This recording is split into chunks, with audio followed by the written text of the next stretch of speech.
Bom, gente, e diante aí da pandemia, né, vários municípios, seguindo o decreto do Estado, decretaram o fechamento do comércio, mas alguns municípios têm insistido em abrir as suas portas. É o caso, por exemplo, daqui da nossa região, do interior, Araçatuba e também Ribeirão Preto, resolveram baixar decretos contrariando a norma do governo do estado. O Ministério Público interviu e conseguiu derrubar essas flexibilizações. Por isso que não adianta muito o pessoal também ficar cobrando do prefeito Edinho Araújo a abertura do comércio, porque ele não pode contrariar o que diz o decreto estadual, sob pena aí até de ação civil pública. E sobre isso a gente vai conversar agora com o promotor Carlos Romani, que faz parte do grupo de promotores que tem atuado no estado e está acompanhando de perto, passo a passo, todas essas medidas do MP contra os prefeitos que desrespeitam a norma. O doutor Romani está aqui no Skype comigo, né, doutor? Me ouve bem? Sim, muito bem. Bom dia a Legal. você, aos nossos telespectadores. Obrigado, doutor. Doutor, então fala com a gente como é que o MP aí tem se movimentado para impedir que o decreto estadual seja desrespeitado, permitindo aí a abertura do comércio. A gente teve Araçatuba e Ribeirão, deve ter muitos outros casos. Eu tenho, primeiramente, dizer para você e para quem nos está ouvindo, que a partir de segunda-feira eu faço parte agora do gabinete de crise do próprio Procurador-Geral de Justiça. Eu fui convidado pelo meu trabalho realizado nesses últimos 45 dias e faço parte agora desse comitê, numa das subcomissões da saúde pública e, inclusive, do consumidor. Estou nas duas áreas desse comitê, ou seja, nesse gabinete de crise do Procurador-Geral, com videoconferências praticamente diariamente com o Procurador-Geral e com todos os colegas que compõem esse gabinete de crise. Quero dizer que muitos prefeitos, como o de Araçatuba, por exemplo, que editou um decreto de flexibilização, e isso traz muitos problemas. Que problemas são esses? Lá em Araçatuba, ele me edita um decreto flexibilizando, e isso repercute em Rio Preto, próximo daqui, 186 quilômetros, 180 quilômetros daqui, e todo mundo fica cobrando, olha, por que o prefeito de Araçatuba, tão próximo daqui, flexibilizou e o de Rio Preto não, e os dos outros municípios, né? E começam a pressionar os prefeitos. Aí o promotor de Araçatuba ingressou com uma ação civil pública e foi indeferida a liminar pela juíza lá de Araçatuba. E reforçou a posição do prefeito, aí todo mundo, olha, a juíza negou a ação civil pública do promotor. O promotor ingressou com um agravo de instrumento no tribunal contra essa decisão da juíza e o tribunal não deu a liminar para o promotor. Portanto, manteve a flexibilização baixada pelo prefeito. Ocorre que, nesse gabinete de crise que o Procurador-Geral instaurou a partir da semana passada, ele pede para que seja encaminhada uma representação a ele nos casos em que a gente não obtém sucesso nas ações civis públicas, como o caso de Araçatuba, e o Procurador-Geral, então, entrou com a DIN, que contra os decretos e contra a lei são ações diretas de inconstitucionalidade. E obteve no órgão especial uma liminar definida pelo desembargador do órgão especial, suspendendo os efeitos de Araçatuba desse decreto.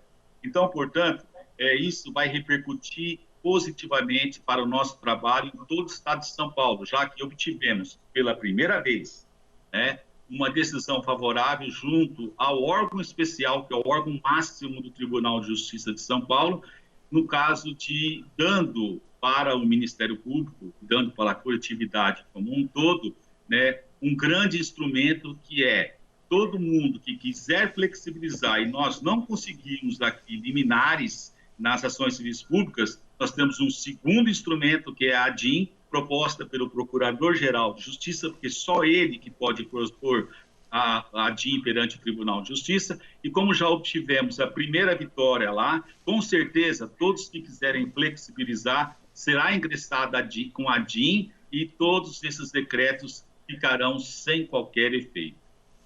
Quer dizer, então não adianta o pessoal pressionar os prefeitos, né? Vamos falar Rio Preto, a gente está em Rio Preto, não adianta carreata, tal, que está fora do alcance dos chefes do executivo. Sim, totalmente fora do alcance, porque já existe uma decisão do órgão especial do Tribunal de Justiça em que, havendo a flexibilização, e a decisão é muito bem fundamentada, né, não há como ir contra o decreto do governador. Por quê? Porque o decreto do governador prevalece para todo o estado de São Paulo.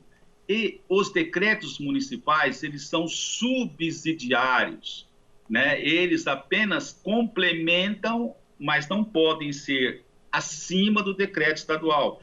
Como eu já disse em outro programa que nós tivemos aqui, né, nós não podemos ter decisões díspares e contraditórias entre os municípios. Aqui em Rio Preto não flexibiliza, Mirassol, como eu já disse, flexibiliza, aí o que vai acontecer? Né, todo mundo vai dizer por que Mirassol está flexibilizando mais que o decreto do governador e Rio Preto não. Então, isso traz decisões díspares e contraditórias e a população fica desinformada. Por quê? Porque não sabe por que Rio Preto proíbe e Mirassol está permitindo.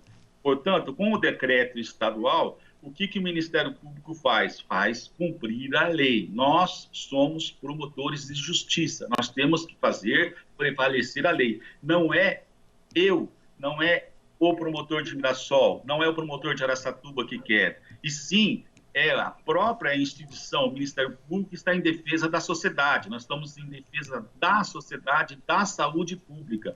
Nós não estamos em defesa da economia. Nós sabemos do prejuízo que isso está trazendo para a economia.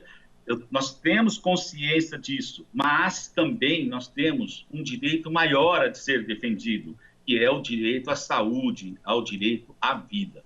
Tá certo, gente. Tá aí o doutor Romani, promotor de justiça, que também atua na área do consumidor. Até por isso eu vou perguntar para o doutor Romani, já que ele falou de economia, questão de, doutor, nesse período, aula suspensa, academias fechadas, clubes, etc., tudo isso que as pessoas pagam mensalidade.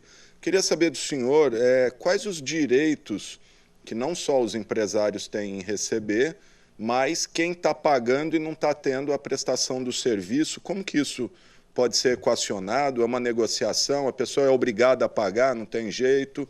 Qual que é o entendimento do senhor aí? Olha, em relação às escolas, em relação a muitas coisas que você acabou de mencionar, eu acabei de sair de uma live no grupo gestor do consumidor em São Paulo. Nós estamos discutindo agora várias questões, inclusive essa questão de escolas. E nós teremos uma reunião geral do Comitê de Crise com o Procurador-Geral e todos os outros subgrupos, segunda-feira.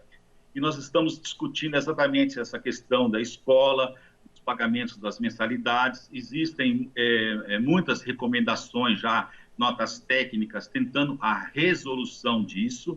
E nós vamos, segunda-feira, concluir para passar ao Procurador-Geral e aos demais componentes do Comitê de Crise qual decisão seria melhor para que a gente adotasse em relação a todas essas questões envolvendo o consumidor.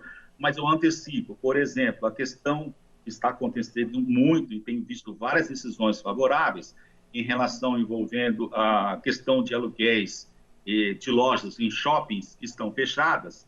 O tribunal tem permitido, não que deixe de pagar a locação, mas reduzir em 50%, reduzir em 30% a locação desses locais.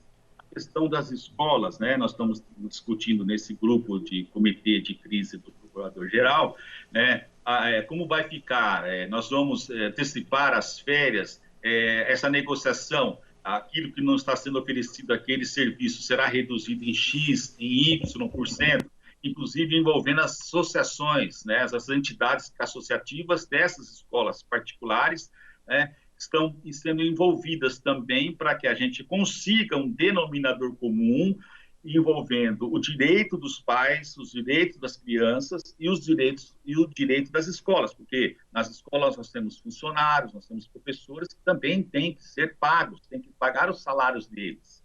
Então, e também não podemos deixar de ter uma prestação de serviço escolar efetiva. por meio de sistemas visuais, sistemas de videoconferência, junto aos alunos. Então, tudo isso está sendo pesado e sopesado para que a gente possa ter um meio termo que beneficie o consumidor e que beneficie também as escolas, mas que não haja prejuízo para ambas as partes, porque, como eu costumo dizer, nós estamos numa situação excepcionalíssima. Tudo é novidade em termos de pandemia, em termos dessa doença, e também tudo é novidade em relação a essas negociações contratuais, apesar do Código Civil e Código de Processo Civil fazerem a previsão em relação à resilição, à renovação de contratos e tudo mais. Mas nós estamos numa situação excepcionalíssima, que deve ser tratada de forma excepcional. Tá certo, gente. Está aí o doutor Carlos Romani, mais uma vez esclarecendo pontos importantes aqui para a gente, a quem eu agradeço demais pela entrevista. Obrigado, viu, doutor? Nada, estou sempre à disposição. Um abraço.